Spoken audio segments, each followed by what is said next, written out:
Hello बच्चों, welcome back to maths with Mohini. बच्चों आज हम पढ़ने जा रहे हैं रेखा एवं कोण, चैप्टर 6 है क्लास 9th का, और लाइंस एंड एंगल्स। बच्चों इसमें लेक्चर 1 में मैंने आपको कुछ डेफिनेशंस बताई थी, उसी के आगे मैं आपको कंटिन्यू करूँगी। बच्चों इससे पहले आपने अगर मेरे चैनल को सब्सक्राइब नहीं किया है तो उसको सब्सक्राइब कर लें। ओके, देखते हैं। यहाँ पर है संरेख बिंदु। ठीक है, संरेख बिंदु मीन्स कोलिनियर पॉइंट्स क्या होते हैं। ठीक है, तो दो या दो से अधिक ऐसे बिंदु जिनसे केवल एक ही रेखा खींची जा सके।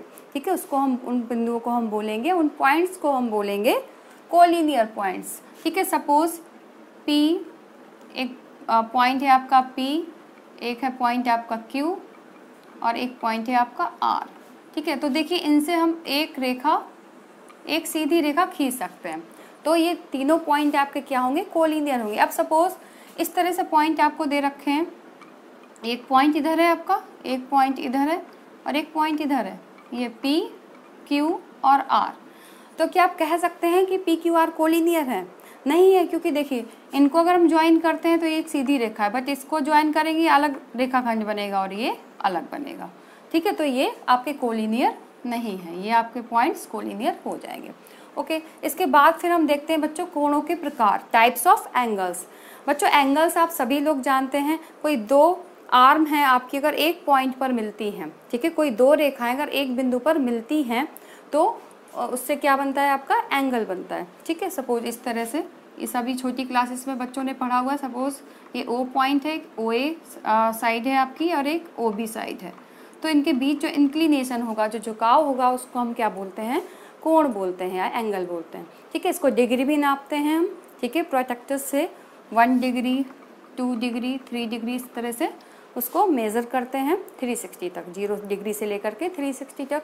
अब देखिए कोणों के प्रकार, सबसे पहला आपका न्यून कोण है, एक्यूट एंगल्स। सभी बच्चों ने पढ़ा हुआ है ये।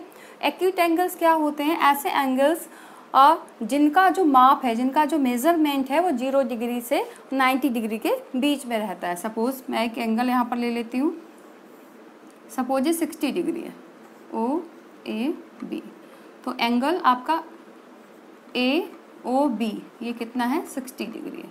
ठीक है, तो यहाँ पर हम इसको x ले लेते हैं। ठीक है, तो x greater than 0 and less than 90 means अगर आपका जो भी एंगल है वो 0 से बड़ा और 90 से छोटा है तो वो उसको हम क्या बोलते हैं, न्यून कोण बोलते हैं, एक्यूट एंगल बोलेंगे। ठीक है, इसी तरह से अधिक कोण क्या होता है, अधिक कोण सपोज मैं यहाँ पर बना लेती हूँ, सपोज ये आपका 120 है, AOB। ठीक है, तो जो अधिक कोण होता है, ऑब्ट्यूस एंगल होता है, वो 90 से बड़ा होता है और 180 से छोटा होता है। ठीक है, अगर हम यहाँ पर x ले लेते हैं एंगल को, तो x डिग्रीज ग्रेटर देन आपका होगा 90 एंड लेस देन 180। 90 से बड़ा होगा और 180 से छोटा होगा। इतने इस रेंज में जो भी आपके एंगल्स पड़ेंगे वो सब क्या होंगे, अधिक कोण होंगे या ऑब्ट्यूस एंगल्स होंगे। इसी तरह से राइट एंगल क्या होता है बच्चों, राइट एंगल सपोज ये है, ये मैंने बनाया है, प्रत्येक कोण जो भी 90 डिग्री के एंगल्स होते हैं उन सभी को हम क्या बोलते हैं, राइट एंगल्स बोलते हैं।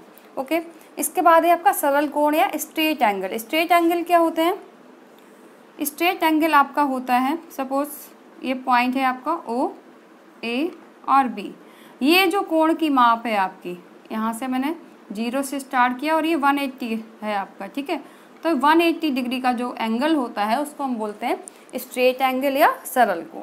ठीक है, इसके बाद है आपका प्रतिवर्ती कोण या रिफ्लेक्स एंगल। रिफ्लेक्स एंगल या प्रतिवर्ती कोण जो आपका होता है वो 180 डिग्री से अधिक होता है और 360 से छोटा होता है। ठीक है, ये पूरा सर्कल आपको पता है 360 का होता है। ठीक है, इस तरह से आपका प्रोटेक्टर है, अगर तो 0 से 180 इधर होता है, फिर इधर से हम इधर जाते हैं, फिर ये 360 पे आ जाता है। ठीक है, तो देखिए इसको हम बना लेते हैं। सपोज एक एंगल मैंने ये ले लिया, ये एंगल है आपका, सपोज ये है आपका 180, 210 सपोज। ठीक है, तो इसको हम क्या बोलेंगे, रिफ्लेक्स एंगल, क्योंकि यहाँ से 0 से स्टार्ट हुआ है और आपका यहाँ तक आया है। ये 2OA,